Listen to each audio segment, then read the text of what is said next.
McGlynn is in. I repeat, McGlynn is in. Let the fun begin. This is the Commissioner Evaluation Podcast with your host, John McGlynn.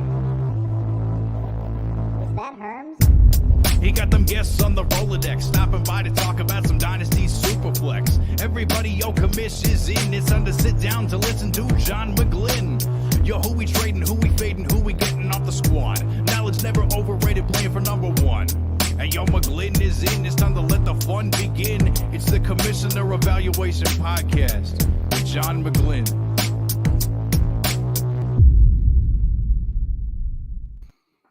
Yo, John McGlynn here.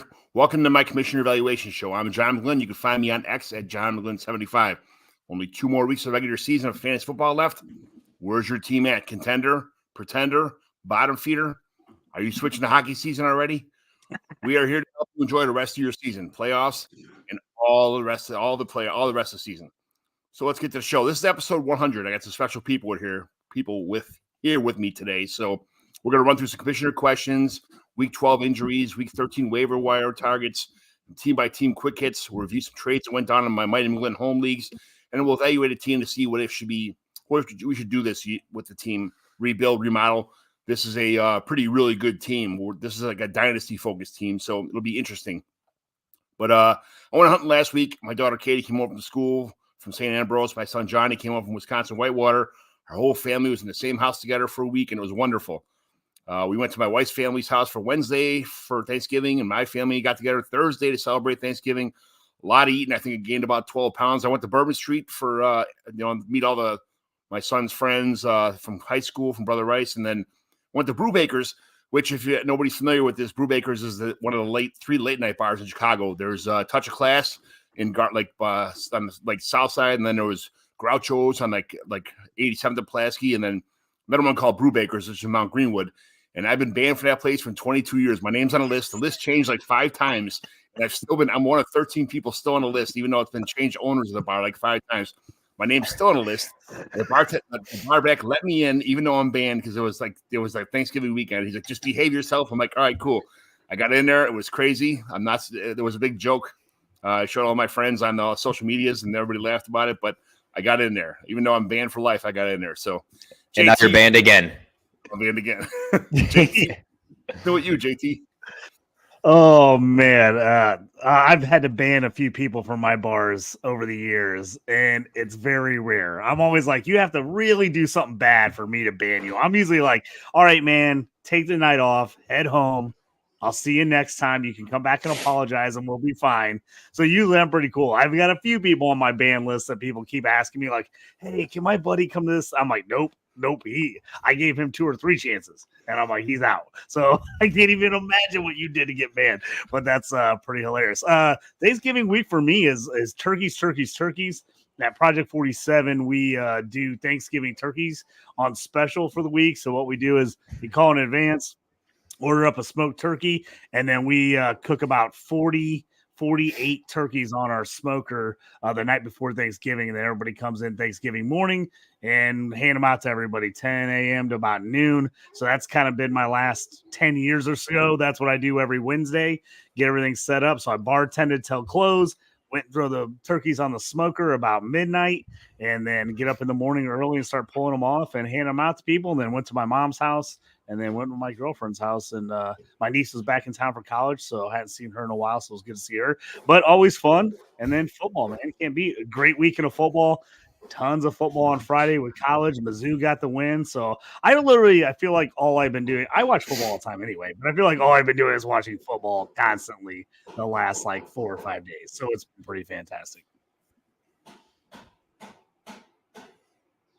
I think you muted yourself, John. Oh, Johnny, Yeah, I usually don't, but I knew it was going to be. But this is a good weekend for college football. So it was a lot of games to watch.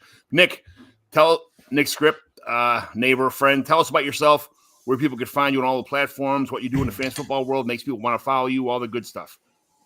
Sure. So appreciate you guys having me on here. But Nick Skrip, I'm the NFL fantasy content lead over at Fantrax. So for them, I produce tons and tons of content on a daily basis, but I also kind of oversee the content team, mostly just guys writing and pumping out articles and contributing to things like graphics and some videos at times as well. But it's been awesome. It's my first year doing that there.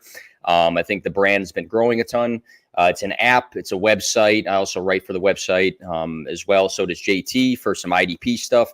But yeah, you can find me on Twitter or X at P2W Fantasy. I'm on TikTok at P2W Fantasy, Instagram P2W Fantasy 2020.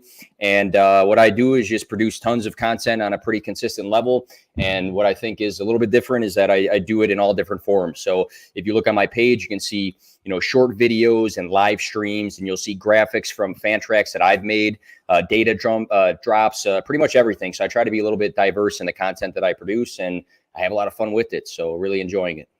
What's your favorite thing to do in fantasy football? The ranking, podcasting, social media stuff, your TikToks, or just doing what you do with a job for Fantrax itself.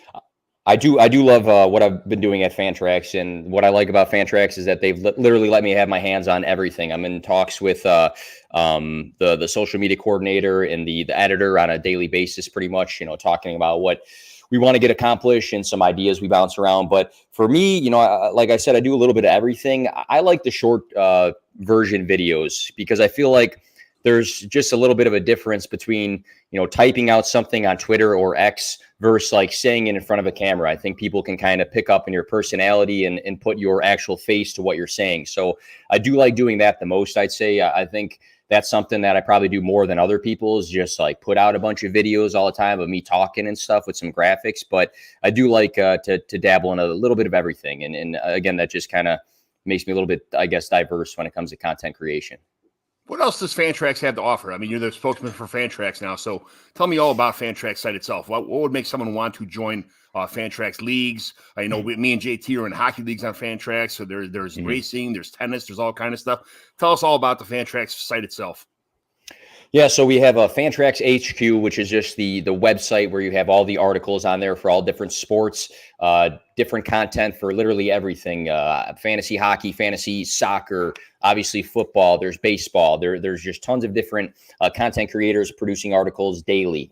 It's great. So Fantrax HQ, and then the app itself, it's something that I think is a little bit different than your ESPNs, your Sleepers, your Yahoo, just because I feel like it is the most customizable app that is available. If you want to do anything for any sport, you can probably do it on Fantrax. So if you're a big hockey guy and you want to have this diverse, crazy league, you could probably do it on Fantrax. If you want to do some college football stuff, you can probably do it on Fantrax. And then, we all love the Sleepers, availability and things you could do on there, but pretty much everything you can do on there, you can do on Fantrax as well. So I just think that, in comparison to other apps, it just offers a little bit more just because it's sports wide. It's not just good for football or just good for baseball. I think it just gives you a little bit of everything for all sports. Nice. Tell me about a day away from the desk from content creation for you, family, pets, music, hobbies, all that kind of stuff. What do you do to kind of, get out, going to the gym, all that kind of stuff? I see your videos, all your socials, all that kind of stuff. Tell me about a day, your whole day outside of fantasy football content creation. Sure. So every day, set the alarm Monday through Friday, 4:30, get up, go get a workout in before I get to the office. That's pretty much a routine for me. Just was like a former college athlete like yourself. And I think it's just kind of ingrained in me at this time. I think it's a good mental escape as well. I have 2 3-year-olds at home that are one day away from each other. They're best friends at times. Other times they bicker and fight, so we have to keep a close eye on them. But they're a ton of fun. Tess, my wife, is pregnant. We're expecting another child in February, so definitely have our hands full over here. I'd say a lot of time that is outside of content creation and going to my day job or working out is just figuring out what to do with the kids at home. We went to a parade over the weekend. We went to a downtown event. I think we're always just looking for stuff to keep them occupied because they need to be occupied. And, as it gets colder, we're going to have to be creative what to do with them. So that's always a ton of fun. And, that's always got to come first at the end of the day. I could be, somebody that loves to work out, someone that goes to the office, somebody that content creates, but, putting the kids and the family first, has to be the thing. Yes, it is. Mine are all old now. My youngest one's already in college, so you got a lot of work to do, but it's a fun ride, man. It happens like that. Yes. You know how fast you grew up. Just these kids are going to go so fast. I mean, you see it every day with your own your own daughter. So you never know what to expect. Oh, go ahead. No, I was just gonna say my son Walker just turned 10, and I remember him being 3, 4, like it was yesterday, and hanging out with me. And like now he just plays video games. He doesn't need me to entertain him or hang out with him all the time. But like back then, when he's 3, 4 years old, man, they're in your business every moment. Oh yeah, they want you to spend every second with them. Like it's just totally different. So yeah, it's crazy. It goes quick though, man. It does. Like John said, it goes quick. It's funny. Yeah, you never know what to expect when it comes to 3-year-olds. I feel like between Mila and Cyrus, I think every day I don't know what's going to come out of one of their mouths. I don't know what they're going to be up to. I don't know what they're thinking. It's just it's a fun age. It's funny. The girls like at around 5th, 6th, 7th grade around there. They just ask boys come into picture and dad's the enemy and all men are evil, kind of thing like that. And it's like, what's going on here? And the boys are your best friends. You're going to sports and stuff with them. And then all of a sudden, like it changes. Now the girls come back like sophomore, junior year of high school, and then the boys are, they're doing their thing and they're macho teenagers and the captain of football team, all that kind of stuff. So at different stages of life, you're going to be in for a treat there, Nick, with those changes of emotions all the time with girls and boys. But you'll handle it. What's your favorite food? I've been in your garage before having pizza and stuff. What's your favorite food when you're glued to the TV on Red Zone Sunday afternoons? Red Zone Sundays, it sounds super lame, but like pretzel chips and salsa, and then a bunch of adult juices. I think that's my good combo right there. I think my wife will attest to that. I mean, pizza's always good, wings is always good, dips are always good, but I think like some chips and salsa and plenty of beer is all I need for Sunday. Very good, very good. All right, commissioner questions here. Well, we're not so much the question this week, but just kind of some advice. Check out your schedule now if you join a new league, and make sure your commissioner has week 14 as the final week of the season, not week 13. There are still buys in week 13. And may also make sure your commissioner does not schedule the playoffs in week 18, because those are the worst weeks, the worst in buys, as most of your good players will still be just sitting because they've already clinched their playoff berths, things like that. Settings are important for fantasy football leagues. The sites are important for fantasy football leagues, but a schedule is just as important as all the rest of this stuff. So it's not making fun of your commissioner, or it's not like, saying he's not doing a good job. Sometimes he didn't realize what he put in the settings. It might be a little too late now. You'll have to deal with it this year, but next year it's something you can punch in when the season starts, just to make sure that, everything's done. Sometimes it's a process, start being a commissioner is not easy. Just jump in and everything goes correctly. It took me years, as well as every other commissioner out there. It took them years to figure out all the bugs or what's going on, or do you have to do these things before the season, or you got to do these things mid-season, all that kind of stuff. So just help your commissioner out. It's not so much poking fun at them or embarrassing them. It is really just helping them. So do those settings. So yeah, John, I was going to say that's a big thing. I know when they went to the extra week in the NFL season, it threw a ton of stuff off. I was in a couple leagues that were, 15, 20-year redraft leagues, and they really struggled to figure out how to switch the schedule, how to adjust it, because they just hadn't never done it. And we had a couple times where, people were starting playoffs way early. Everyone's on bye week. I mean, I had years where JT in his monster year was on bye week in the playoffs. And I'm like, my number one player is not going to play in the playoffs for me. I'm like, oh my, it is. So I always tell people bring those up. I've had issues with my leagues. John, I know you're like me. You like to do some divisions. Well, my divisions change every year depending on where you finish. So I've had years where I think the schedule's right. I hit the automatic schedule button on MLF or Sleeper, and then it comes in and the matchups don't actually match up correctly. So if you see something that's wrong, definitely tell your commissioner, because I've had people help me out like, hey, man, do you realize I'm playing this one team 3 times and I don't play this other team at all? And I'm like, whoa, what, really? And what's ended up happening to me, and I don't know if anybody else has had this, typically for me, since they went to one extra week in the NFL season, I have 1 week in my set schedule that gets messed up every year on MLF. There's always 1 week when you hit the set schedule at the beginning of the year, it somehow screws up and people don't play the right teams or the right division. So if you notice that, please tell your commish, because I'm like, I always love when somebody points something out to me. Something's wrong. Somebody's like, got people on IR that aren't supposed to be on IR. Is something wrong with the system? Do I not have it set up right? So I'm always one of those people. Tell me immediately as a commish, hey, this is not right. Feel free to throw out suggestions. I did that in a bunch of leagues I don't commission. I'm like, hey, why are we starting the playoffs so early with an extra week? Like, why are we not pushing it back? Plus, I'm still in this boat and I'm going to hammer this forever. They have to do something about these bye weeks late in the season. So many teams on bye weeks. I mean, I know the NFL is like, hey, we care about the games. Fantasy's fantasy. But fantasy and sports betting is what make the NFL as popular as it is. It's why they're the most popular sport. You have to adjust those things. And having 0 bye weeks, multiple weeks during the season, and then having 4 or 6 teams out when it's like the most crucial time of the year in fantasy for playoffs. There's all kinds of AI out there. There's no way the AI can't figure this out. Like, there's no way they can't go through here and figure out how to make it a little more even with buys, where it's not 2 teams 1 week, 6 teams the next week. Like, even this out a little bit. It's ridiculous. It just seems crazy to me. That's my rant for the night. But that's something that's been bothering me like crazy. Seeing all these no bye weeks last week, 1 million buys this week. Like, what are we doing?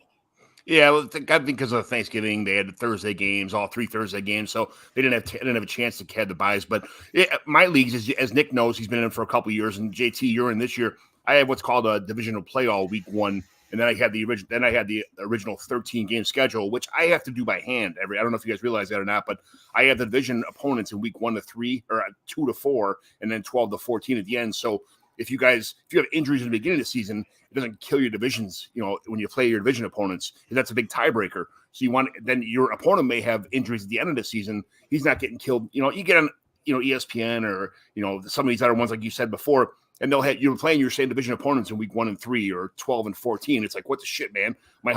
Just last week, I had Josh Allen. Now I'm not without these guys, and then we have also, you'll see in our league, JT, we have a division draft every year. So depending on where you end up at, you get to pick it's kind of a make fun of the people who are terrible in the league, because now the people who won get to pick the players they play against in their division draft, so it just adds extra wrinkles, but having the schedules, it's not always that easy. I have to do that stuff for all of my home leagues by hand and set it in week by week, team by team.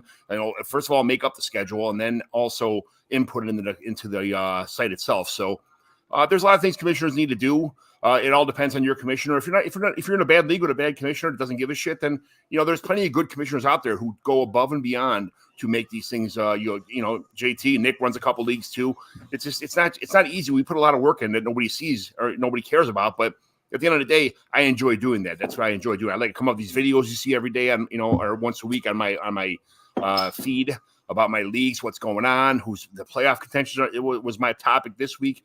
So just be a good commissioner, be a good dude if you're going to run a league. Make sure you put your time in to do it. So, yeah. Well, John, you just made a good point. I mean, you go into hand doing all the schedule. Like, I've done that where I've double checked, triple checked, and I missed something. So, like, if you see something, like, let your commissioner know. I guarantee he didn't mess that up on purpose. You're doing a lot of leagues. You do that, and the same thing. The one thing I brought up, and like you just said, the play all week. So I've had to bring that up with now if you're in a league that has 12 teams, you have 14 weeks, you play everybody once. How do you handle those 2 other weeks? Do you play teams again? Do you do a play all? I've started doing, like you said, I do a week 1 always play all because everybody's got everybody. Now I'm in leagues that also do the last week 14 before the playoffs as a play all. But some guys are on bye, so that always hurts. So sometimes, I'm in a couple leagues that do it week 1 and week 2. Or play all, so you're assuming most teams have their full, allotment of players. So that's something definitely to bring up in your league too. If things are a little off, just depending on what you think, might work best for your league. Yeah, it complicates in that situation.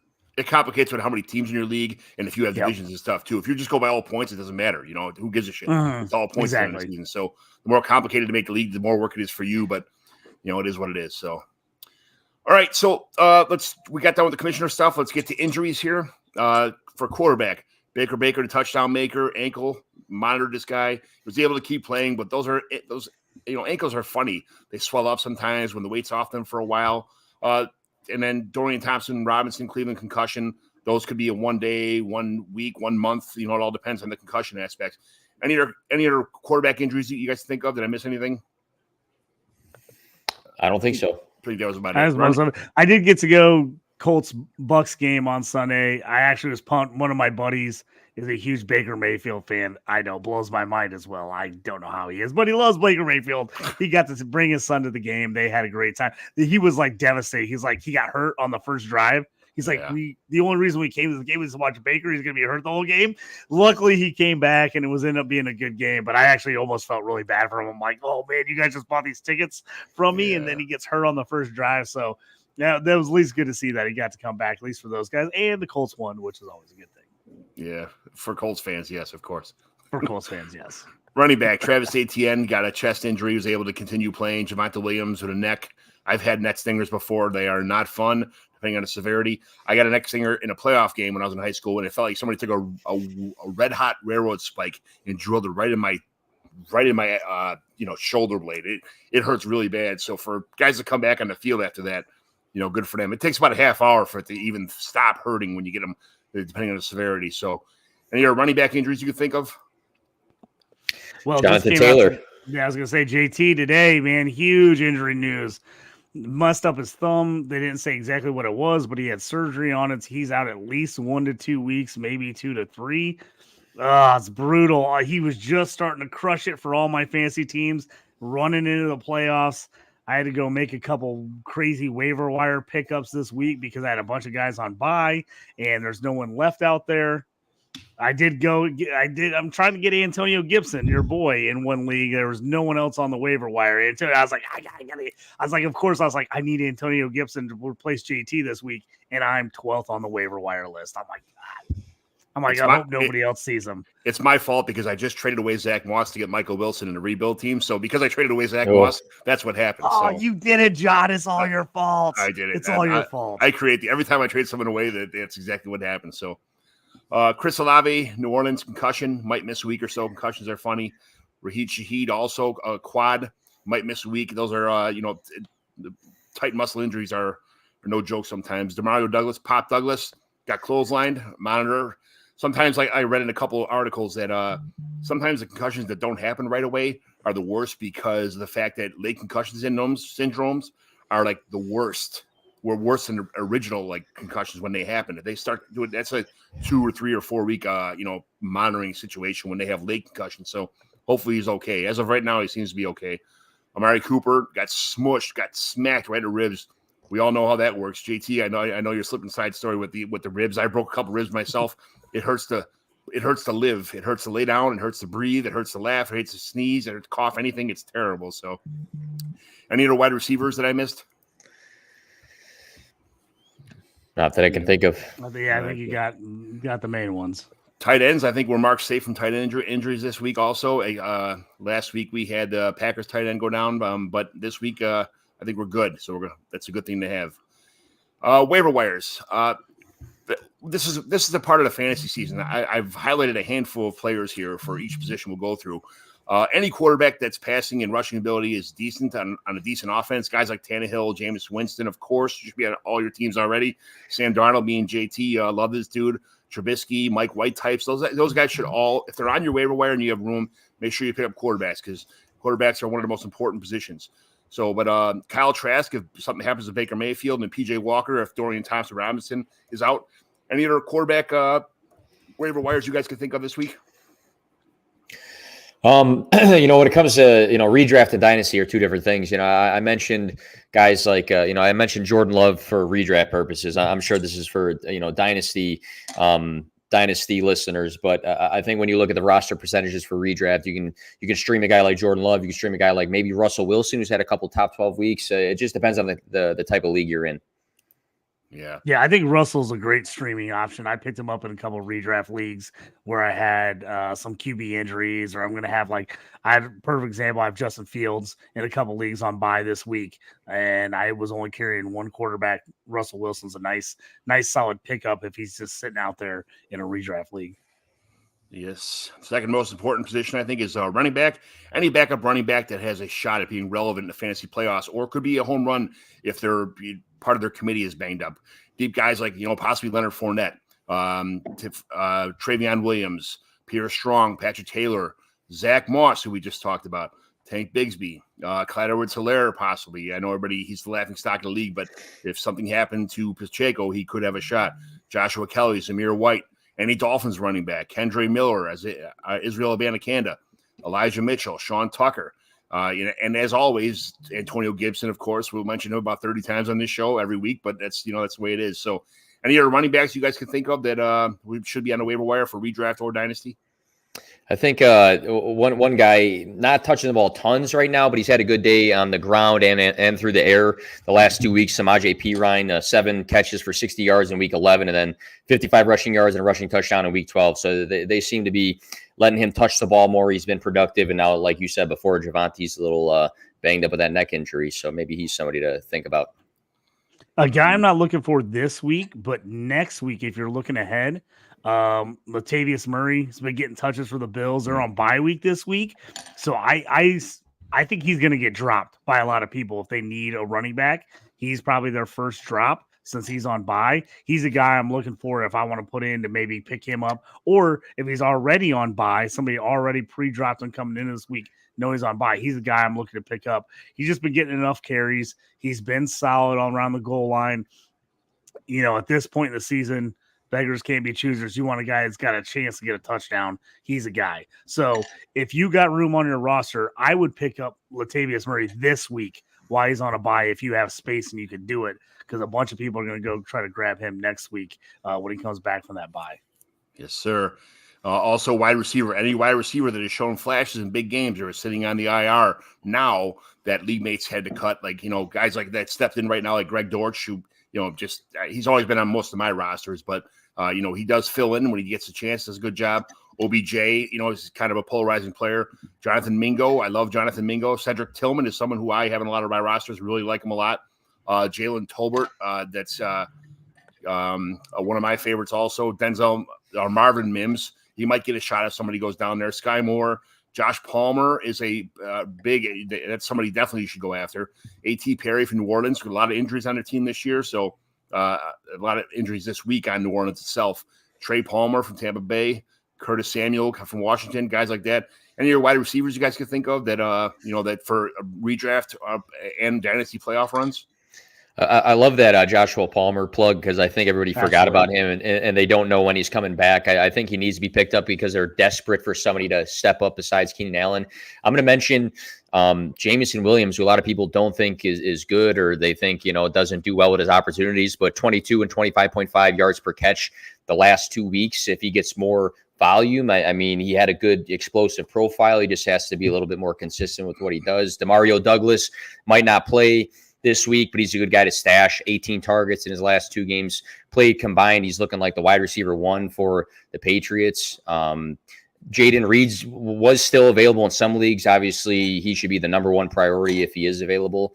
Jalen Hyatt just had a good game. They're going to be on a bye week, but maybe, they're looking for experience for the rookies. So there's definitely some guys that I think are a little bit more sneaky than people realize, because people don't look at bigger picture things, I think, sometimes.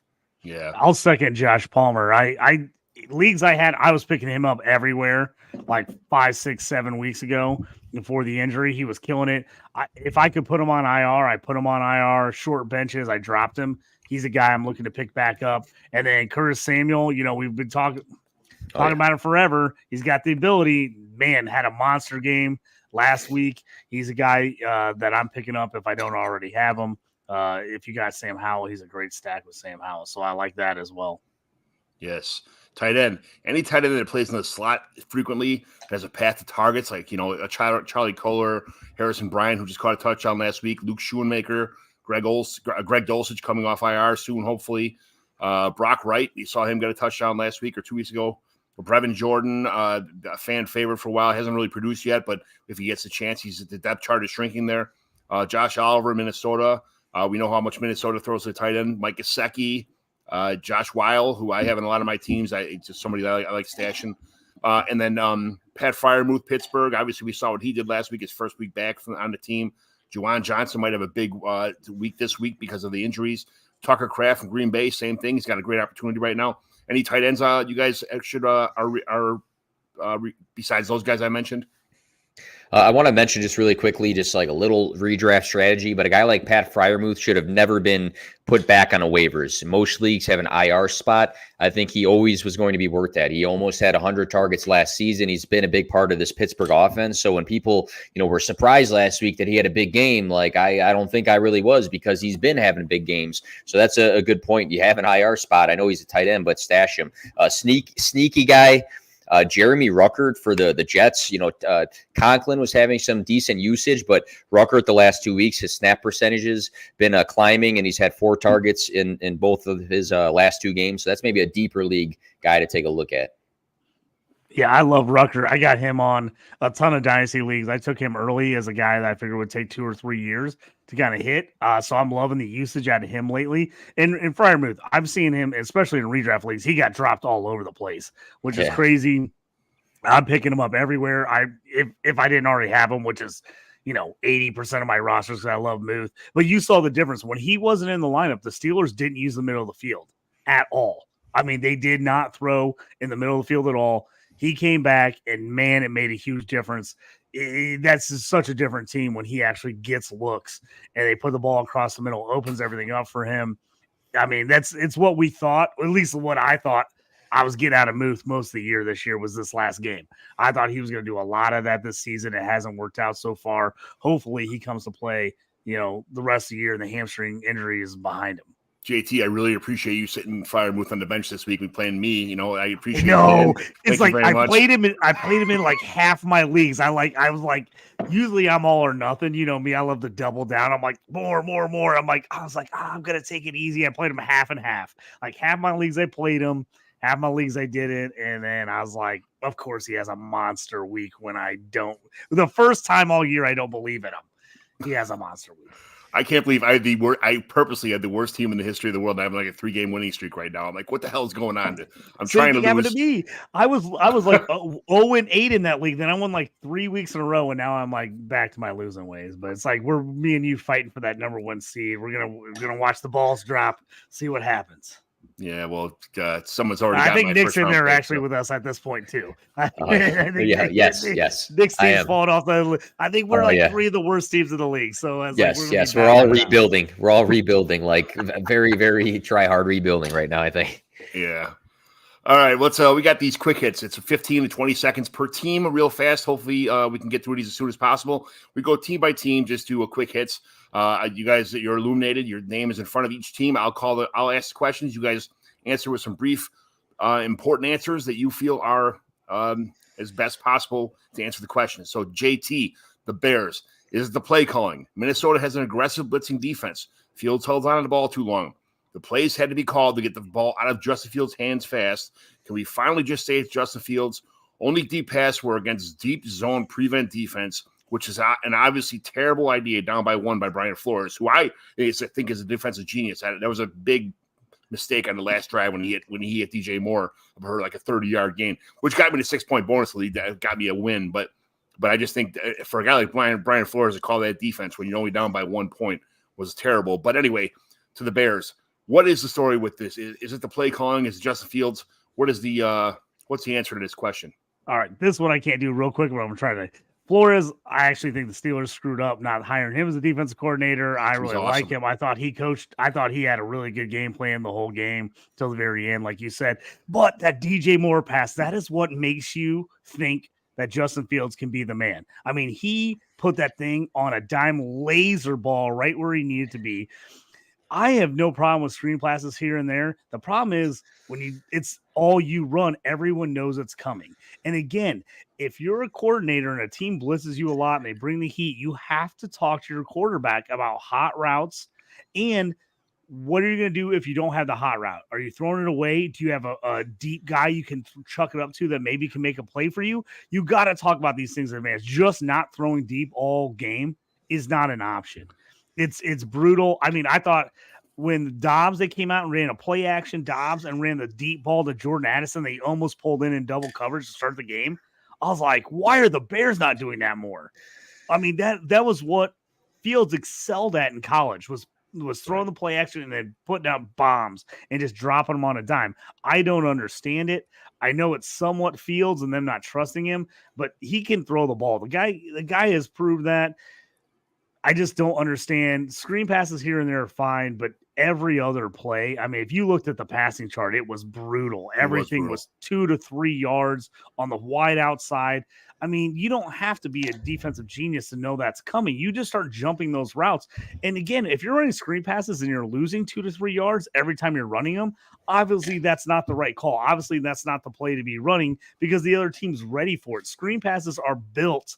And the whole reason you run screens is to take advantage of teams being too aggressive. Yeah. Well, when you're running it right into that aggression, it doesn't make any sense. They got to do something else. They got to start using Cole Kmet more. Cole Kmet across the middle. They got to get him some dump offs. It was a brutal game to watch. It really was brutal offensively. They got to do timing patterns. 1, 2, 3. Chuck the ball 40 yards deep. That's what I'm saying. That has to be talked about as a coach. But pre-game, you have to say, hey, this team brings pressure. They bring a lot of heat. You're not going to have a lot of time. You got to get in his ear early in the week and be like, hey, where's our hot route? Who's the guy you're looking for? We're going to run more 3-step drops than we have in the past. Hey, if you got it. You got to game plan that. You got to be in your quarterback's ear the whole game. Hey, they're coming, but you got to be ready. Stay in there, make a throw, step up in the pocket. You might get hit, but put the ball on the money. It seems like they're not even thinking about that. You got speedsters like Mooney and who's the other guy? Who's the fast kid? They drafted. Well, you got Scott super fast. You got DJ. That's what I'm talking about. Plays everywhere. Those 1, 2, 3, throw the ball 50 yards on a timing pattern. Have it. You're gonna miss something, and they're not as. You're gonna miss them, but guys are gonna make plays sometimes. And again, it's like anything else. It's like if you don't run the ball ever, well, then the team's never gonna be ready. If you never throw the ball deep. Every safety, every corner is jumping the short routes. Right. They're all over the short routes because they know they're coming and they have no worry about getting beat deep. I'm going to call Justin Fields golf because he's like golf. Every once in a while, you get like a great shot and it keeps bringing you back. That's all that he does. Justin Fields is golf. He gets like one good pass every game. You're like, he could do it. And then that's what I'm saying. That DJ Moore pass and they brought him back to get the win. You're like, that is what Justin Fields can be. He just stepped into that throw, freaking rocket right in there. And you're like, yeah, this is the man. And it's like, again, I think it's a lot of play calling. And I just think I don't think they're using them the way that they need to use them personally. Yeah. All right, sorry, that was my long rant. 15 seconds. I'll be way faster now. Way faster the rest of the time. We knew that was coming because it was the Bears, so we had to get that one out of the way. All right, Nick, Bengals. Joe Mixon is getting all the backfield work this year because they know he's the best they have right now, but he's also not their future, right?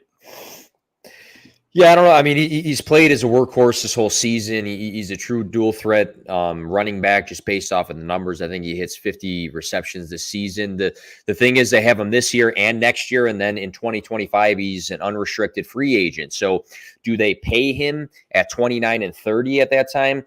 Probably not. I think he'd have to take a pay cut or come in for the low if he thinks they're a Super Bowl contender. I think that the Bengals long-term have bigger priorities. I think they have to continue to address the O-line. I think that's very evident. Also, both T. Higgins and Tyler Boyd hit free agency in 2024. So what are they doing there? Are they going to pay somebody else? Are they going to pay T. Higgins? I just think that there's other priorities versus, making sure Joe Mixon's part of their long-term game plan. I think they're a team that wants to emphasize the passing attack, wants Burrow to have his weapons. I think whoever the running back is just, the complement of the offense. It's not going to be the feature of the offense ever in a Joe Burrow offense. So is he part of the future?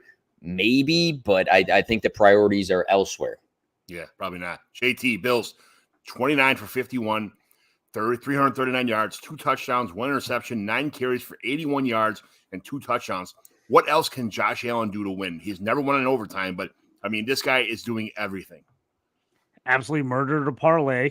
I could kill me. My buddy sent me a Trub parlay. It was all teams that Mitch Trubisky had played for. We ran Bills, Steelers, Bears parlay.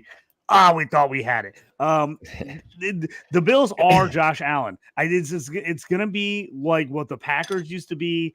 It's Josh Allen plays awesome and carries into a victory by himself, or he has a bunch of turnovers and they lose. That is what we need to decide. That's who the Bills are now.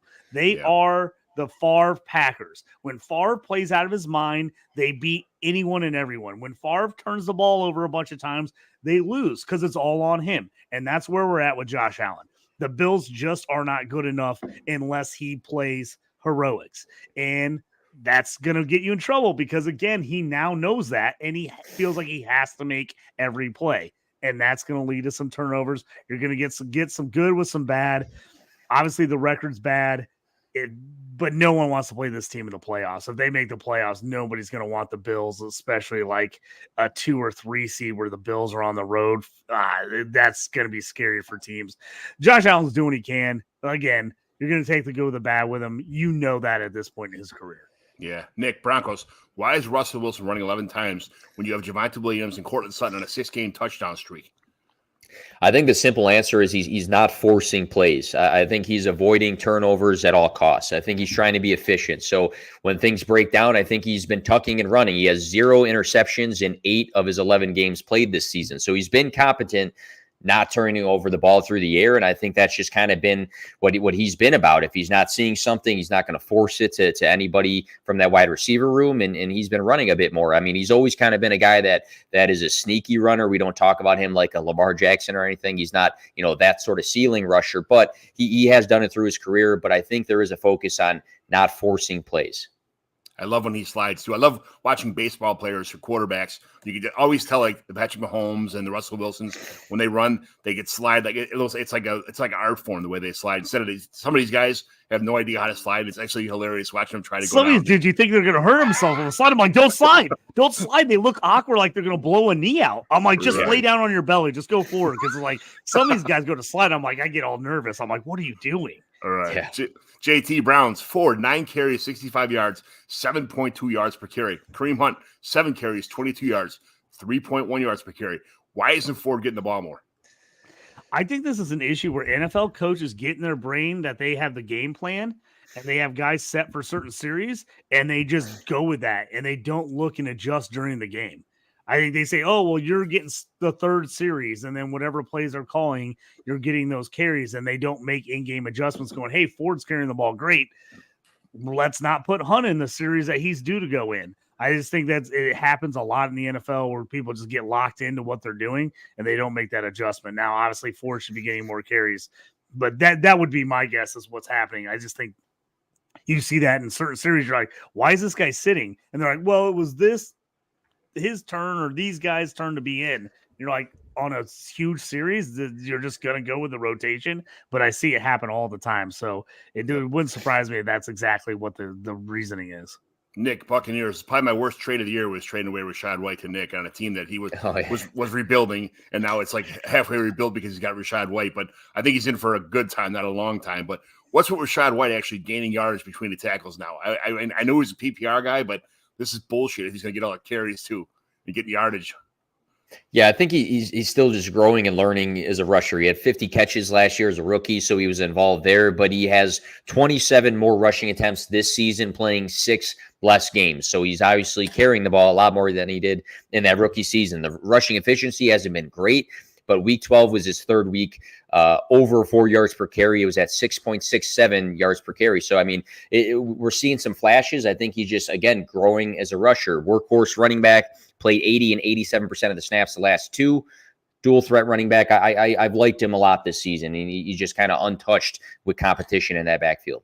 JT, the team we did last week, which we talked about with Josh Allen and Patrick Mahomes as quarterbacks, and I'm like 4-19. It's like, what the shit, man? This is bullshit. I know it was a team I probably should have kept Rashad White on. Probably at least 1 or 2 more games, maybe. But it is what it is. But JT, Cardinals, is Greg Dortch going to be a staple of this offense going forward? Greg Dortch, the torch. He always seems to fit in at some point in the season where he has a couple big games, and then you're like, oh, Dortch are going to start like playing him all the time. He's going to be like a mean factor, and then 3 games later, he disappears. Here's the thing is, I don't want any Cardinals wide receiver outside of Wilson probably at this point, just because I don't know what they're doing with any of them. It's like Rondale Moore looks good 1 week. Hollywood looks good 1 week, then 3 weeks he completely disappears. You're like, hey, is he on the roster? Did he get cut? What happened? It's like, it makes no sense to me. I mean, the only guy you can like right now is Trey McBride, which I already traded him to you. But Thank then you. I looked at it later. I felt less bad about it when I realized I have Laporta and Muth. And I was like, oh, I was trading you McBride because I had 3 stud tight ends. So now I don't feel so bad about the trade. Stop But making excuses. You got fucking smoked on that trade. but no, I mean, Dortch is like, if you can get him when he hits, you're great because he always gets about 3 or 4 games a year where he kills it for you. Yeah. What's up, Wendy? Hey, Wendy. Thanks for joining in. Chicago Scott Fishbowl in-person live draft person with us. Thanks for being there. Nick, Chargers. Without Keenan Allen, how bad would this team be? Yeah, so 85 more targets than the second most targeted player on the team, Keenan Allen. If you were to combine the number 2 and the number 3 and the number 4 targeted players, they would have 9 less combined targets than Keenan Allen does this season. So that just speaks to how far and away he is on this team. I mean, Mike Williams was a solid wide receiver too. Obviously, his season ended. I think Joshua Palmer has like sort of stepped up at times, had some decent games. The Chargers are 4-7. So without Keenan Allen, I don't know what they are. In all honesty, they're not off to a good start this year, and he is just like on an island as far as like targets go. And it's hats off to him. He's like the Cooper Cup of this season, what we saw a couple years ago for him. Yeah, the people who just ignored the echo chamber of Keenan Allen's getting old. This is his last season. He's hurt and kept him on their team are being super rewarded right now. So, JT Chiefs, Rashee Rice is now Patrick Mahomes' new 1B to Travis Kelce going forward. Yes or no? I agree. I love Rashee Rice. He was a guy I liked coming in. I thought he would be good on this team. I knew it would take a little bit of time. It just usually does with these rookies. And now you're seeing he's starting to make plays. And I mean, next to Sky Moore, MVS, and Justin Watson, I mean, how do you not look better than those guys? I just be honest with you. So I like Rashee Rice a lot. He's probably gonna be hard to acquire if you don't have him right now. But I just think upside for him is going to keep going up and up. Yeah, I thought he was going to be like a mirror of Sky Moore because another small conference, early declare, that kind of stuff. But Rashee Rice is doing what we hope Sky Moore was supposed to do last year. He was a much more productive college player than Sky Moore. I mean, Rashee Rice was a super ultra productive college player. That's all I'm going to say there. He was ultra productive in college. Why? Because he did special teams too. He did everything, and they threw the ball a million times. I mean, I'd have to go back and look. He had over 90 catches at least 2 or 3 seasons in college. I mean, the guy was ultra productive. All right, Nick, you get the Colts because I don't want JT talking for 3 hours. So Josh Downs earned 13 targets last week. Is there still a buy window for Downs, or did you miss it? Did you miss it if you didn't roster him already? Yeah, I think the buy window was those 2 games he played 20 and then 25% of the snaps. Everybody just looks at the fantasy scores and says, oh, man, this guy's not producing. But he was playing through that knee injury. He had the bye week, and then he played 68% of the snaps in week 13. If you look at weeks 3 through 8, he ranked 19th in targets, 13th in receptions, 13th in receiving yards, and tied for 14th in total fantasy points. So he was balling out. So dynasty perspective, when you see a rookie balling out for a handful of weeks, you're probably not selling him, right? Redraft, there was your window, I think, if he was dropped or if you would have bought low. But he looks healthy now, which is what we wanted. JT, Cowboys, Dak Prescott has the elite vision to see the whole field as 10 players saw targets. Would you rather have Tua or Dak if you were starting a franchise tomorrow? For me, I'm taking Tua just based on age and everything else. I mean, if you're going head-to-head what they are right now, I mean, we've seen Dak. Dak has the ability. He has these windows where he goes like 4 or 6 games and he looks like damn near the best quarterback in the league. And then you see him fall apart at other times. It happens. Everybody has ups and downs. The problem, I think, for Dak is he typically has the downs at the big-time games in the playoffs. That's what ends up hurting him because, as far as fantasy production, as far as being a really good quarterback, I mean, Dak's right up there. He gets way more hate than it's deserved. And I think it's because he's burned people at the worst possible times. And that's why people don't like him. But, I mean, he has as much ability as anybody, and he can put together awesome weeks. But I personally am taking the upside of Tua, and that might be a mistake. But at this point, age-wise, I would take him. Nick, real quick, Dak or Tua? I'm just a huge Tua fan as well. I mean, Dak, the last 4 or 5 weeks has been on absolute fire. Like, who's been better during that stretch than Dak Prescott when it comes to fantasy football? But I don't know. I mean, I'll talk about Tua in a minute, but I've just been a really big Tua fan for a while. All right, Dolphins. Nick, this team is in big trouble because Tua folds like a deck of cards versus any decent defense. What's going on with him? All right, so the positives: 4 games of 3+ passing touchdowns, 5 games over 300 passing yards, 7 games throwing a 70% plus completion percentage. Very good things out of Tua. Here's my question here: what's the defense doing? 34 points to the Chargers, 48 to the Bills, 31 to the Eagles, 21 to the Chiefs. Like, is it the offense and Tua, or is this defense not stepping up when they need to? That's my big question. Might be Tua. JT Eagles. Devonta Smith. John just loves to hate Tua. Loves to hate him. I'm trying to like him, but every week I just want to kick my TV in the face when I see him making these stupid fucking turnovers. But JT Eagles, my favorite player, Slim Reaper, Devonta Smith, is the Eagles wide receiver 1 from now on, even if Goddard comes back soon, right? I don't think he's the wide receiver 1, but I just think, the fact that, we talk about all the time, him and A.J. Brown are just 2 totally different receivers that, work well off each other. Obviously, Smith, huge upside whenever Goddard's not in there for some reason. He seems like he just explodes when he's not in there. I love both those guys. I'll take either one of them I can get. I wouldn't call him a clear-cut 1, but he is definitely,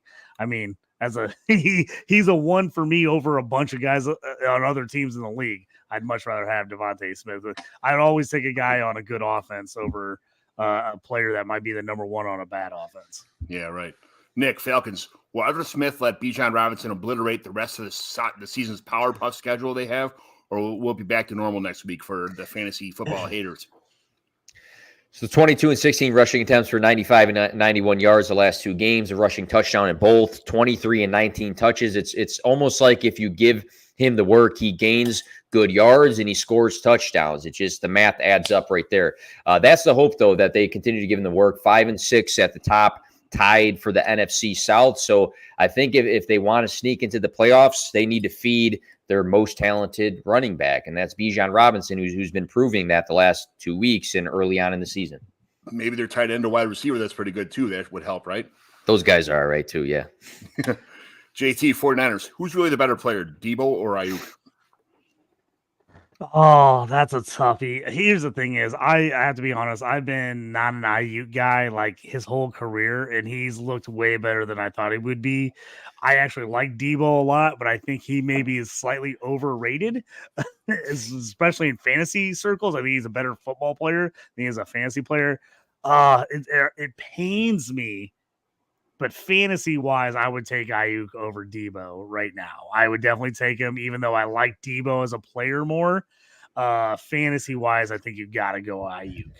Yeah, that's a tough one for me too. And I'll throw in my quick Ayuk story. The reason I hate him so much is I got kicked out of an auction draft, and it made me take Brandon Ayuk for $21 in an auction league draft like 2 years ago. And it totally effed my whole team up because I had no money to draft guys I needed to. And this was like way before he was decent. So it was like a huge overpay. He should have been like a $7 player. I paid like $22 for him. I drop him mid-year because I just can't take it anymore. He immediately blows up for the next team that picks him up and plays awesome the rest of the season. So that's my Brandon Ayuk hate story. Sounds like the things I do when I drop like Zach Moss and shit like that. It's kind of what happens to me. Exactly. That's why I knew you would appreciate it. Nick, Giants. Jalen Hyatt will prove a lot of people wrong who called him a one-trick pony and said not to draft him, right? Maybe. I mean, it was a big week 12, 5 catches for 109 yards prior to the bye. We had Hyatt go off in week 12 though, and then we had Darius Slayton go off in week 11. So it's like the deep options both had their own week. But if you look back at Tennessee, 1267 receiving yards and 15 touchdowns in 12 games last season. He had that 207 receiving yard game and 5 touchdowns against Bama last year. That stands out. I think a lot of it comes down to Tommy DeVito. Do we trust him to really elevate the rookie in Jalen Hyatt? Maybe it's Tyrod Taylor at some point later on in the season. I don't know if he's ever going to come back, but I guess the opportunity is there at at least. And, when you got a guy that's had a very productive college season that didn't go to like a dinky school, I think there's the chance that if he's given the volume, if the quarterback play is competent, that he can make some big plays. We'll have to see, though, I guess. Yeah, I've completely switched on like Jameson Williams and well, I'm not gonna say completely switched, but I was Jalen Hyatt. I was like, this is ridiculous. Everybody saw him play against Alabama. He had one big game in his entire career. That was it. And I was a big Jameson Williams guy, but he, again, another guy who only had one big year, but he just happened to have it at the right time. So it is what it is. But I'm picking up Jalen Hyatt and getting rid of Jameson Williams, and it really that was like literally polar opposites where I was a year ago at this point in time. Just JT Jaguars. What does Evan Ingram have to do to finally catch a touchdown pass? They've just been, all over the place week to week. The Jags, who's going to have a good week, who's not going to be. It's been really up and down. I mean, Christian Kirk looks great some weeks. Ridley looks great, and then he does nothing for multiple weeks in a row. It's going to be interesting to see Zay Jones, if he finally is healthy and gets back, how that affects everybody else. They've just been tough to figure out what they're doing in the passing game and who is the guy that's going to hit for them. So I don't think it's anything against Evan Ingram, what he's doing per se. They just been kind of a funky offense to figure out this season. All right. Nick, Jets, should they just go back to Zach Wilson since the season is probably a loss now? Weeks 8 through 10, he was throwing the ball for decent yardage, 240, 263 passing yards. He had a 54 rushing yard game. He just wasn't throwing touchdowns. And I think they told on themselves for not making a move at the trade deadline. They didn't do anything to address the quarterback position. I would have even went as far as picking up Carson Wentz, who a lot of people hate, but he actually looked decent last year to open up the season for the Commanders. So I think they should have just been either one, going with the rookie I think they should have just went with the rookie, or not the rookie, the young quarterback route in Zach Wilson, and the effort to either one, develop him, or two, just kind of market him and say, hey, he had a couple big games, let's try to flip him next year. But I think the Jets had the most strange move the last couple of weeks, just with the whole quarterback situation and what they chose to do. Because if they truly wanted to compete, they would have made a move at the trade deadline, pick somebody up. And if they didn't do that, then just stick with Zach Wilson again, to either develop him or to literally put him on a pedestal and say, hey, he had a couple good games, like come and trade for him next year. I don't know. It's very strange. Who in there is saying Tim Boyle's the answer? I don't know how that conversation goes with the coaches, but that just blows my mind. We're like, yeah, Tim Boyle. Yeah, that's the guy. Yeah, right. JT, Lions. The Lions are a great rebuilding story, but they are another year or two away from making a serious playoff run, right? I actually think the Lions got a shot to make a run here just because I don't believe in the NFC. I really don't. Outside of the Niners and the Eagles, and we saw injuries last year just absolutely screw the Niners. So outside, right now I'm probably taking them as the third best team between the Eagles and Niners of the NFC. They could win a couple games. You never know with injuries. You never know what kind of crazy thing could happen. I think they're in the mix. Do I think they can win the Super Bowl? I actually don't think they can. I just don't think it's going to happen. But I definitely think they're in the mix in the NFC, and that is right now. What teams did you say are about Eagles and? I think the Eagles and the Niners are the NFC. You think if they play the Cowboys in the playoffs, they're going to beat them? Again, to me, that's a toss-up game. I mean, look how the Cowboys have played in the playoffs. Look how Dak has played the playoffs sometimes. Do I think the Cowboys are probably a better team? Yes. Do I think if the Cowboys have to play at Detroit doesn't maybe win that game? I think they can. Now, I don't think they're favored. I think the Cowboys are, but again, I don't trust the Cowboys either in this scenario. I think the Cowboys have a good team as well, but I don't trust them. So that's what I'm saying. I feel like the NFC outside those top two teams are pretty wide open. And if you can get the NFC Championship game, you never know. Yeah, you never know is right. Nick, Packers. Jordan Love is showing flashes of picking up this offense. Is he actually underrated? He just finished his third game with 3 passing touchdowns. He's tied for 7th in touchdowns on the season. He's fluctuated a bit in production, 3 straight weeks of 268 plus passing yards, but he's also had 3 weeks of under 185 passing yards, 5 games with no interception, but also 6 with interceptions in them. So, we kind of knew this first year, still developing. He doesn't have an elite set of weapons. If you look at who he's throwing the ball to, I think, is he underrated? Maybe a little bit. Will he ever be in the elite category, I'm not really sold on it, just in all honesty. But maybe that's some Bears bias in me. No, I feel the same way. JT Panthers, is Bryce Young the offensive? Is it Bryce Young, the offensive line, the wide receivers, the play calling? I mean, they just got rid of the coach, but I mean, what makes this offense terrible? I think it's everything. I mean, it's all around. They don't have anything going for them. They don't have any wide receivers making plays. The O-line's bad. The running backs, I thought Miles Sanders would be better. He's already gotten placed by Chuba. I can't believe they didn't give Frank Wright at least one season. Right. I mean, what are you doing? You automatically came out. You already fired your coach, like with a rookie QB and a team that already wasn't great. I mean, at this point, why didn't you keep what was it, Steve Wilkes last year? Was that who was the interim coach or whatever? I'm like, what are you doing? This makes no sense to me. I mean, I know someone's going to take the job because they're going to get paid a lot of money to take it, but it's like, what kind of confidence do you have in ownership that just hired a guy and fired him, 10, 12 weeks into his first season? Yeah, I think it blows my mind. Buyer's remorse from the pick, and then also seeing what CJ Stroud's doing, what they passed up on right now. The whole organization is probably looking to blame somebody, but they got a point. They're blaming. If you look at the press conference and stuff, they're throwing blame all over the place about how they weren't supposed to trade to 1, they were going to trade to 2, they were going to take CJ Stroud. Like it's like now it's a disaster over there. Yeah, JT. Wait, where are we at? Nick, Patriots. Why don't the Patriots just start Malik Cunningham if Jones and Zappe aren't the answers? I'm going to make this super simple, but they're 2-9. I think that they should just run the ball more than any team in the NFL. I think that they should just have Ramondre Stevenson and Ezekiel Elliott just touching the ball more than any running back duo in the league. And if they do some play action passes, out of that, fine. I don't think it really matters at this point, 2-9, who the quarterback is. Just utilize those 2 running backs, because what does it matter at this point? And both of those guys can do it. Good answer. JT Raiders. Josh Jacobs didn't have a reception until the fourth quarter. Does it matter that he's getting 20-plus carries a game at the goal line and the goal line work, or if he's not getting the PPR work, what's the story? Josh Jacobs has been tough. I actually sat Josh Jacobs and Bijan Robinson in 2 different leagues this week. This tells me how crazy I'm losing my mind. I played Singletary and Warren over those guys. It's so bad. I've talked myself in. I don't know why I talked myself into that.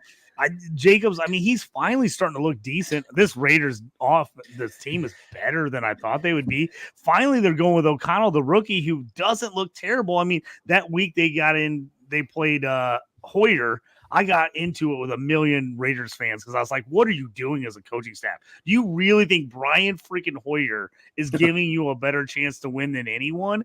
And these Raiders fans were like all over me, like, what are you talking about? I'm like, have you watched Brian Hoyer play in the last 10 years? I've seen him start in person 3 different games, and he was horrible. I'm like, what are you doing? Play the young guy.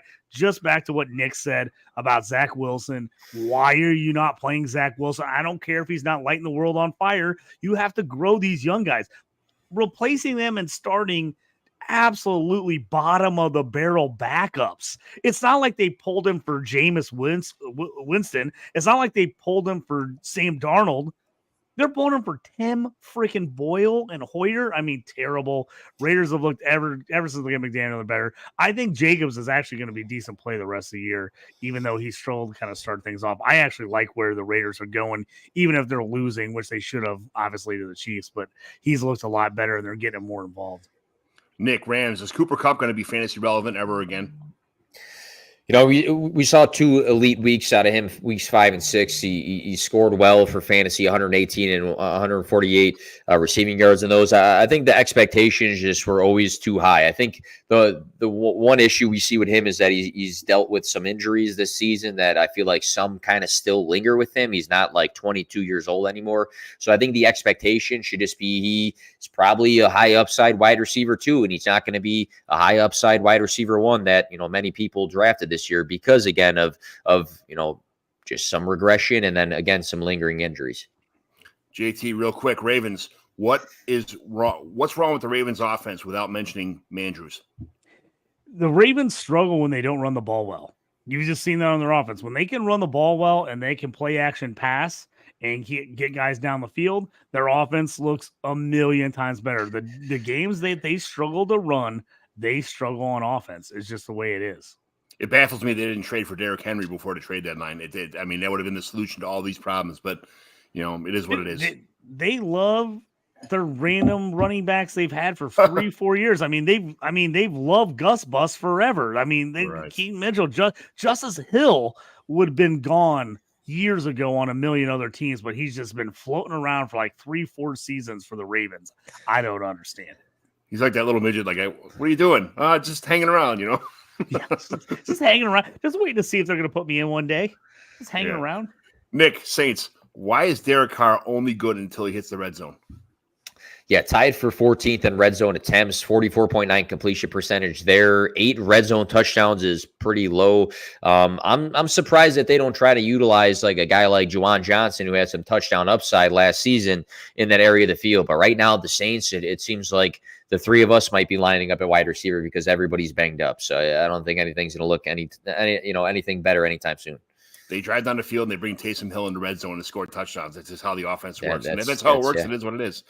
Yep. JT, Seahawks, can we start packing up Pete Carroll's office in the NFL career now because they are 6-5 and now they play Dallas, San Francisco, Philly, Tennessee, and then Tennessee and Arizona? But how fast can we get Pete Carroll out of this league? I don't know if it's going to happen anytime soon. I thought the Seahawks were kind of a fraud all year, and I think after this stretch run, they're going to really look bad. Tyler Lockett, I have to bring it up, wide open in the end zone. Geno underthrows him. Killed a 6-pick parlay, TD parlay, would have been magical on Thanksgiving. And the only one I didn't hit was Lockett because he underthrows him. The magic of Geno is over. Yeah. It's done. It's not coming back. Geno is going to be a average to below average QB the rest of his career. I don't love the Seahawks team. I like them less when they wear the neon green. I can't stand it. They're in trouble. This team they're gonna bottom out, and it's gonna be bad. I see him maybe winning 1 or 2 more games the rest of the year. I hate Pete Carroll with a pad. He's probably my least favorite human being on the face of this earth, but I can't wait to see him get out of the league. Nick, Steelers, 58 games since the Steelers had 400 yards of total offense. So it was Matt Canada the whole time that was holding this offense back, right?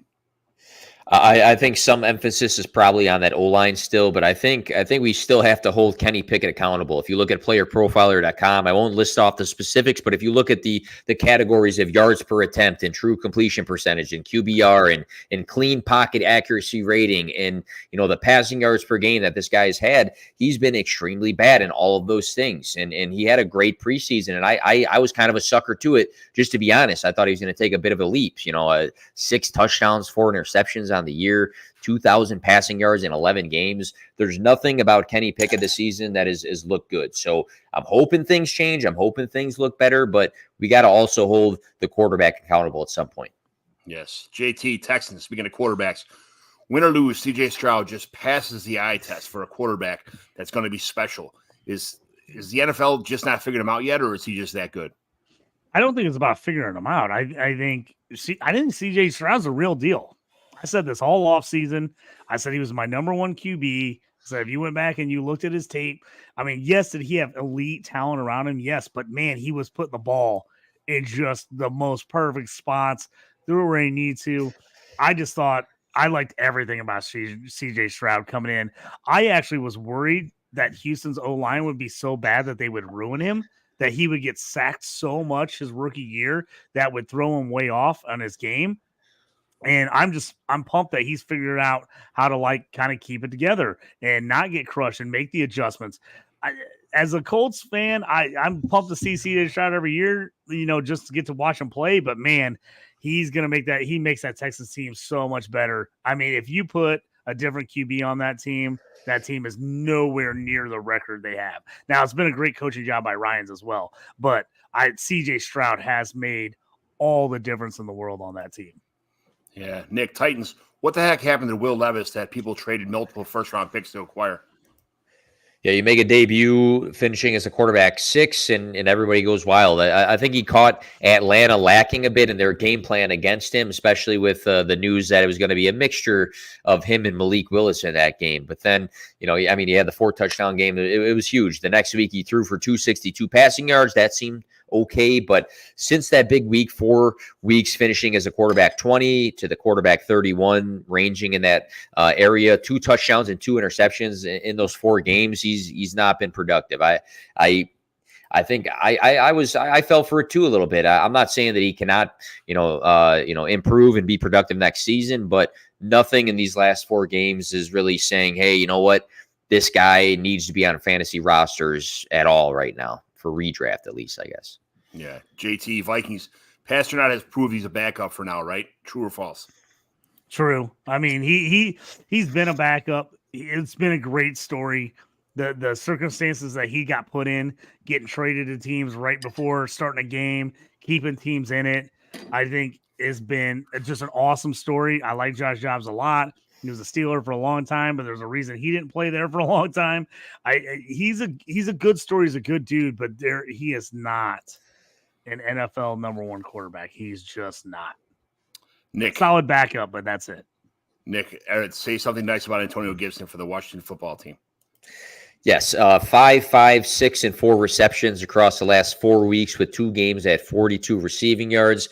I think, if you're in a PPR league, it gets extremely thin for the running back position the further and further you get down the road. So I think at some point we're just looking for guys that are touching the football. And if you play in a PPR league, he's touching the football through the air. So I think he should be rostered. And I think if you're completely desperate, you're hoping he has, again, a 40-yard game and maybe falls into the end zone. But you have to like running backs that stay involved consistently in the passing game, and that's what he's done the last 4 games. All right. I had to refresh my thing here. I don't know why my internet does it at the hour mark every week, but you're good. All right. So that's good. That's team trades. We got trades now. I got some questions here from Cruz Garcia, 9-3, half PPR, first place starters: Lamar, Tyron, Gibbs, Pollard, Diggs, CD, Tank, benches A-Chain, Puka, Purdy. Got offered Stroud, Mostert, and Godwin for Pollard, Puka, Purdy, and Puka. Would you take Stroud, Mostert, Godwin for Pollard, Puka, and Purdy?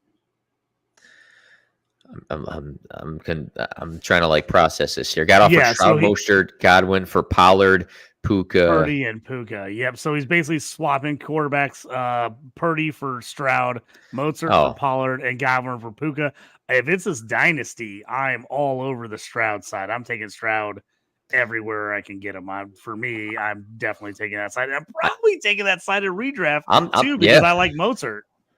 Yeah, I think redraft you're taking this absolutely. I mean, Stroud's a clear upgrade over Purdy. I think if you look at Mostert or Pollard, I think it's Mostert. We don't know when A-Chain's coming back, and he already has A-Chain. He said anyways. And then Godwin, Puka. I'd probably prefer Puka, but if I'm going to win for the rest of this, I'm going to take this both redraft and dynasty. Yeah, I feel the same way. 3-1 here. We got another one. Do I start Kyler, Russ, or Love this week? Also, Ferguson, Taysom Hill, or Muth at tight end? JT? I gotta think who everybody's playing. Kyler's going against the Steelers. That could be good or bad because they do like to give up a lot of passing yards. Russ has been real solid. So if you want the easiest floor, a guy's not gonna be bad, Russ is the play. I'm playing Muth at tight end. I think he's gonna have a good game against Arizona. They're at home as well, which they always seem to play so much better at home. So I'm probably going Muth and Russ. If you have negative points in your league for sacks and things like that, I probably don't want to play Kyler against the Steelers. If there is no negative points for stuff like that, Kyler could be a solid play. He did not look great last week, and their offense just looked terrible. But the Steelers have given up a ton of yards this year, so he could be a high upside play in this game. Nick, I agree with Muth. I think he should be in your lineup the rest of the season. I don't think last week was a fluke. Maybe in the ceiling it was, but he still should stay involved. But probably stick with Kyler just because he's been a top 10 quarterback for the last 2 weeks in a row now. And I think you just kind of ride guys that have that sort of ceiling. I think Russ, you're probably playing for quarterback 10 to 12 most weeks. I think Kyler, maybe not quarterback 1, 2, 3, but I think he's more of a mid-range quarterback 1 on his upside week. So I think I'll go with Kyler just because of that. Yeah. Do I pick up Muth or Zach Moss? I imagine that's for the flex. Man, that one's tough. Zach Moss has been great in the games that he was the lead back. So the only issue is I don't know the timeline for Jonathan Taylor. If it's 3 weeks, that's going to lead you into the fantasy playoffs a little bit. If Freiermuth is now your tight end one, though, maybe you don't need Zach Moss. Maybe you desperately need that tight end. I think it's very situational, not to cop out, but I think it just comes down to, hey, who will start for you from now until the end of your season? I think that's kind of a factor. He just says, if I pick up Moss, I don't think I could play him. Well, then if you there you go. Muth. It's that's kind of a no-brainer right there. But yeah, go Muth then for sure. I mean, Moss if you need RB. If you need a second RB, go Moss. But if it's any kind of tight end premium or you are desperate for a tight end, Muth for sure. All right, 2 quick segments left. Let's get the 12. These are Mighty McGlynn recently trades in the Mighty McGlynn Dynasty Home Leagues. 12-team, 30-man rosters. No kickers, no defense. Tight end premium 0.75. Superflex 5.2 touchdown interception ratio. So in Brainiacs, we got Puka Nacua and Joe Burrow for Jamar Chase and Chase Young. Is that supposed to be Bryce Young? I'm like, you don't do IDP, do you? Chase Young. I saw that. Yeah, Bryce Young. Bryce Young. I was like, John, you throwing me IDP questions all of a sudden? I'm like, what's going on here? Never. The world is upside down. I was like, the world has turned. I don't know what's happening. So Puka Nacua and Joe Burrow for Jamar Chase and Bryce Young. That's interesting. So what's we don't know if they're competing or not competing or anything like that. The team that traded for Jamar, they got Puka. They sent away Puka Nacua and Burrow. They won a championship last year. They're undefeated this year. They got Jamar Chase and Bryce Young. So he's going for a title and traded Burrow because he needs points. In a vacuum, I take Burrow's side because I just prefer Burrow over Bryce Young, even though Chase is a stud. I'd take Burrow, but I guess if you're like, I'm undefeated trying to win a title, and you take the downgrade at QB, but you add Chase, though Chase without Burrow is how much of an upgrade? That's iffy. I'm probably going Burrow's side personally because if it's Superflex, I'm always going to lean QB. And we've seen a lot of big games for Puka with Matthew Stafford, and now we got Jamar Chase with Browning. I mean, he just scored like 12-ish fantasy points, and we know Jamar Chase is one of the most talented wide receivers in the league. But at the same point, like, what is his true ceiling with the backup quarterback? We've seen Puka with Stafford this year, right? So I think that is the gap with Chase with Browning just for this season, is it so massive than Puka with Stafford? I don't know. And if I'm targeting a quarterback to compete this year, it's not Bryce Young. That's for sure. Yeah, that's very good. Logan Thomas and Ty Chandler for a mid-24 fifth. I mean, that's kind of. I think both those guys are worth a fifth or higher themselves. Personally, I'm definitely taking Logan Thomas and all that. I'd take both those guys for probably a third or a fourth individually. Yeah. This was a low sell by Kyle August in a different league.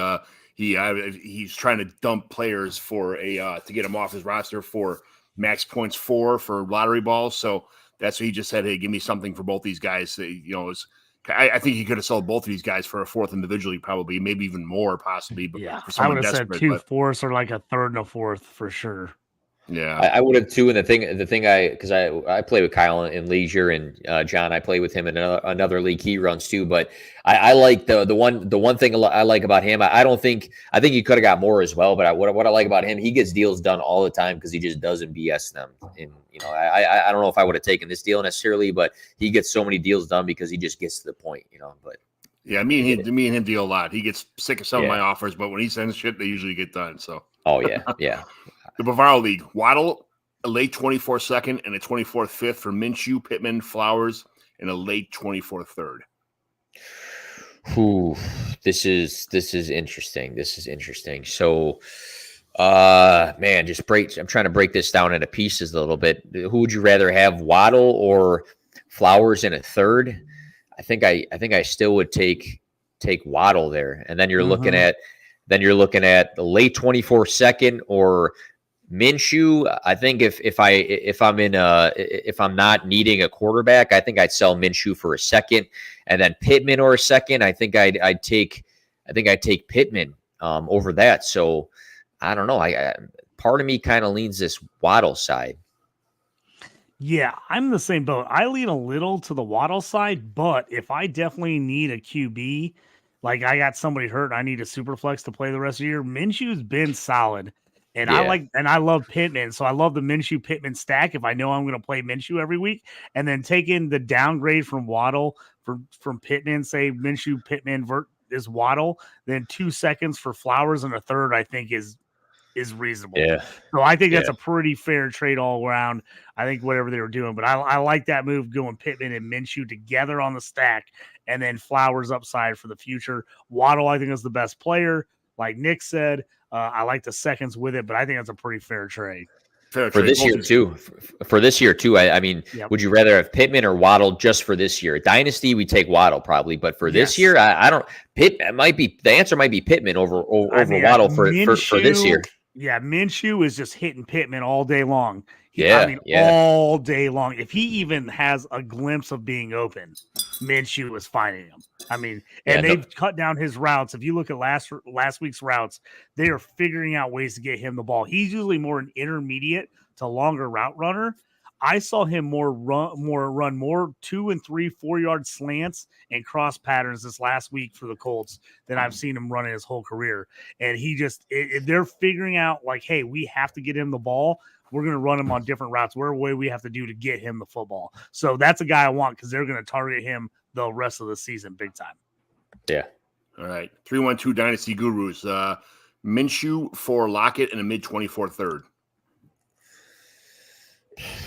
For Lockett in a mid-24 third, I think if I wanted to take the best assets that I can like flip at any rate, like let's say I had no interest in anybody in this trade, I'd want Minshew because we know Minshew is going to be the starter rest of the season. And maybe I have no interest in keeping Minshew on my dynasty team after the season. But I think that if I had Minshew, I might be able to flip him for something better than Lockett in a mid-24 third. I think Lockett has had some good games this season, but I think Lockett's also had a lot of bad games this season when it comes to fantasy scoring. So I think when I look at these guys, who could I flip for something more? I think the answer is Minshew. He's a starting quarterback in a super flex league. So I think I'd rather have the Minshew side, and then I try to flip him for something more than Lockett in the third.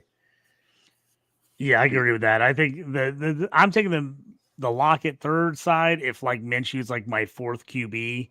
And I couldn't get any other deal done with anyone else. And I'm like, I want something for him because I know I'm not going to play him next year. And I'm not playing him this year. I can see taking the third and Lockett just to get something. Because I know I've been in that situation. I need a desperation trade. Like, I got to get this guy on my roster because I'm never going to play him. And I got to get something for him. I could see that. But yeah, if you need a quarterback going in and you're in the mix, I think that's a fair price to pay for Minshew. Yeah. All right. This one just happened right before the show. Colin Taylor traded away Lamar Jackson and Sean Foss, who is competing, who I thought had me this week, but he got Joe Burrow Colin got Joe Burrow in the late 24 first for Lamar Jackson. So Lamar Jackson's a win now team, and their team that's obviously decided to start the rebuild got Joe Burrow in the mid 24 first.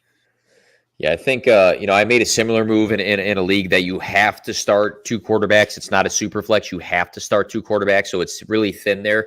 And it sounds really bad, but I sent Richardson in a first for Lamar Jackson. And this was early in the season. And Lamar Jackson hasn't really been great. He's been very, very inconsistent with his fantasy production. But I think at the end of the day, from a dynasty perspective, if you were to do a dynasty startup, I think some people would take Lamar Jackson first and some people might take Joe Burrow first. And then you're adding a first in this. So value wise, for me, it's the Burrow and the first side. But at the same point, you might have lost a trade, but if it wins you your league and it wins you a bunch of money, then maybe you made the right move. And that's the decisions you kind of got to make in dynasty. JT. Yeah.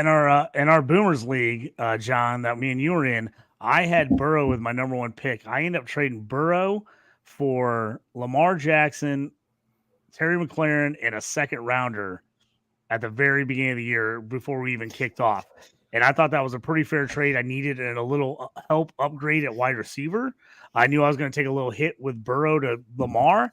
But now with the way things have gone with the injury and everything that's happening, I think you could flop that trade in a lot of situations.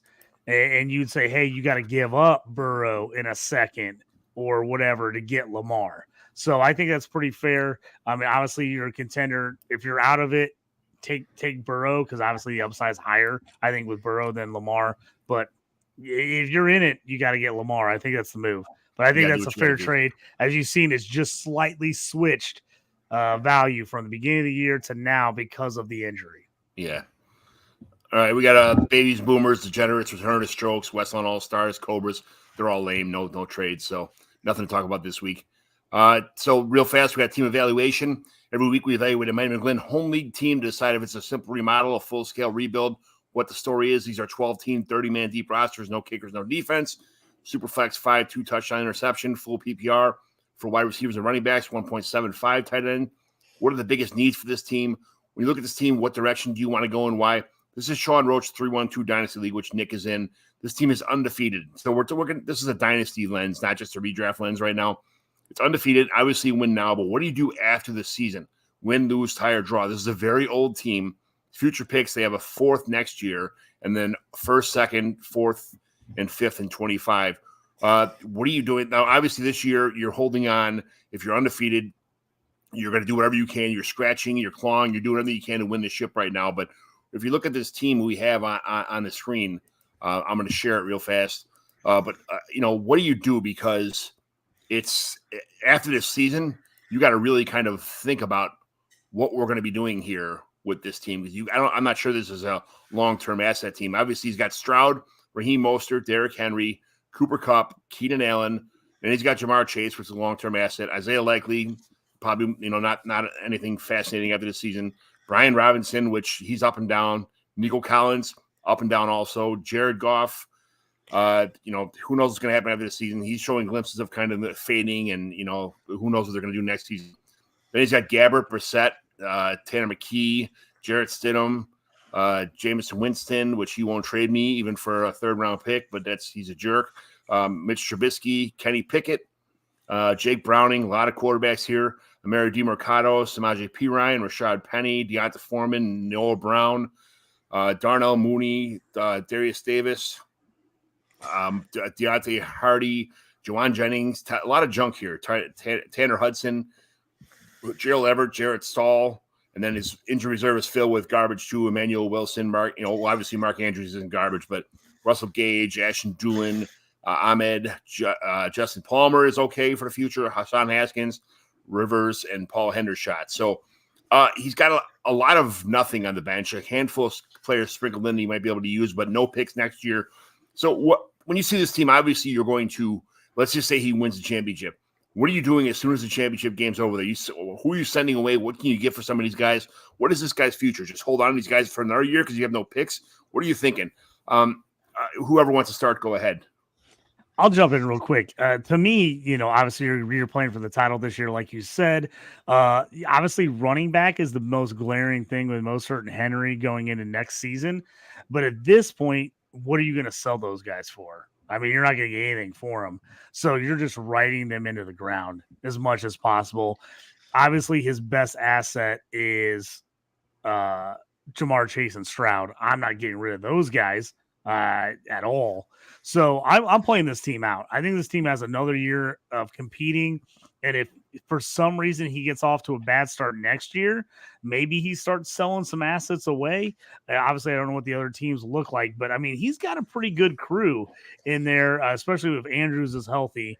That's a pretty legit starting lineup. I said the running backs are the biggest problem. He does have Goff. He does have Kenny Pickett as a 3rd quarterback who I know he's struggled, but I think is going to continue to improve. I'm rolling this team. To me, if you trade any of your main assets, you're basically back into a rebuild with too many old assets. So you're going to have to trade everything. And this is too good of a team to bail on when I've got a shot to win a title this year and possibly next year, depending on how things work out. You can maybe make a couple moves in the off season, maybe trade away another future round pick to bring in a running back, someone that's desperate. You can maybe make a move for a 2nd or 3rd and bring in a running back. But I'm sticking with this team as long as I can right now. And again, it's not like he doesn't have any future pieces with Stroud and Jamar Chase to where if everything absolutely tanked and this team was just horrible in 2 years, that he doesn't turn around and try to sell both those guys for, king's ransom. Yeah, I think the roster is committed to winning right now. And I don't think you can be 11-0 and then just hit a wall and say, hey, the team's doing good. I haven't lost a game, but what about next year? What about next year? No, I mean, you've literally built this team to be 11-0. You built this team to win a championship. So I think you're either 100% committed to winning the championship or you're not. So I think with teams that are in full contention like this team, I don't think you give a shit about next year. I just don't think you do. I think you can try to nitpick little things in your team to flip for something of a pick or youth. I look at like Jake Browning, for instance. Kenny Pickett's your third quarterback on the bench. Is it a great quarterback 3? Not necessarily, but I think if you can get anything for Jake Browning, who will never crack this lineup, you go and flip that for something. I think you look at Joshua Palmer, who we've talked about on this podcast, and you say, hey, if he gets healthy and he gets back in the mix, I don't know if he's cracking this lineup either, and I think somebody can use him in one of these 2 flex spots. So I think you can like nitpick, but as far as like blowing it up and like trying to trade Mostert because A-Chain might come back, or trying to trade Henry because he might, regress. I don't think you care about any of those things right now. I think you just focus on getting the job done, which is what your intention was, and that's winning a championship. So if you win the championship, let's just say you hey, you win. Like, obviously, I'm not sure this team's going to survive another year with a lot of players that are on here, the Derrick Henrys and the Cooper Kupps and stuff. If you win a championship this year, you cross the finish line, chugging along, and you finally get there. In the offseason, you just blow the season. Do you just start from scratch because you got it, 8 years paid for kind of thing, or you just say, "Hey, I'm going to just hold on for another year"? I think you run it back because again, what are you going to get for some of those guys? You're going to blow it up to not get hardly anything. What are you going to get in 2 years when those guys are absolute garbage? But that's what I'm saying. I would rather run it. You're not going to get anything from now. I mean, what's someone going to trade you next year for Derrick Henry? A third, if you're lucky. Lucky, so I'm just running. I like what Nick said. I'm trying to trade Browning and maybe a Palmer for like a second or third rounder if I have no picks next year, because we've already looked at the draft. I'm a big Devy guy. There's not a lot of running backs out there that are like on people's radar. I think it's going to be a huge second round, third round where everybody's like taking a shot at wideouts and running backs and rookie drafts. If you could trade those guys for a second or third and take some hits on some rookie running backs and see if anybody helps or it can hit and help for you, I like that move a lot. I agree with Nick on that one for sure. If I can sell a Browning who I'm never going to play, if I can sell a Josh Palmer coming back for like a second or third, if I'm a contender and I'm a wide receiver short, I would maybe sell a late second for Palmer. I would maybe do that because I'm like, oh man, he could come back and help me in the playoffs. Yeah. So that's what I'm doing. This team to me is too good to just start bailing, and the assets are too old to start getting really something reasonable in return. I'm going to run this team into the ground personally. All right, Nick. Well, thanks for celebrating the 100th episode with me. I really appreciate you being here. We try and keep it an hour every week. You see sometimes now why it goes 2 hours or 2 hours and a half, because people talk. But, this is what I do for fun. This is my favorite thing, my favorite hobby. I appreciate you guys being on with me. And where can everybody find you yet again, Nick? Tell all the socials, all that kind of stuff. Sure. So the main one's just going to be on Twitter or X. It's at P2W Fantasy. If you go to my page, you can find tons of different content in various forms that I plug on a very consistent basis. And, I catch this show, and you guys do a great job and have some great guests on it all the time. So I'm glad I was able to be part of it, and appreciate you guys having me on. JT? You can find me at JT Orange on the extra Twitter. I write a waiver wire article, IDP, who to pick up every week on Fantrax on Wednesdays. That comes out. Also, if you're into IDP rankings, I've got mine on DLF. I do my top 150 dynasty rankings on there. And then if you're into college Devy stuff, you play Devy leagues, do Devy show on dynastyprosfootball.com every Tuesday. Going to hop on there right as I leave here. And every Tuesday and Thursday, we do a Devy show on dynastyprosfootball.com. John McGlynn 75 on X. Thank you very much, everybody, for celebrating or watching or listening. It'll be on the podcast. Thank you very much for making 100 episodes along. Thanks for being along the ride. I'll talk to you later, and good luck in the playoffs, everyone. McGlynn is in. I repeat, McGlynn is in. Let the fun begin. This is the Commissioner Evaluation Podcast with your host, John McGlynn. Was that Herms? He got them guests on the Rolodex, stopping by to talk about some Dynasty Superflex. Everybody, yo, commish is in. It's time to sit down to listen to John McGlynn. Yo, who we trading, who we fading, who we getting off the squad. Knowledge never overrated, playing for number one. And yo, McGlynn is in. It's time to let the fun begin. It's the Commissioner Evaluation Podcast with John McGlynn.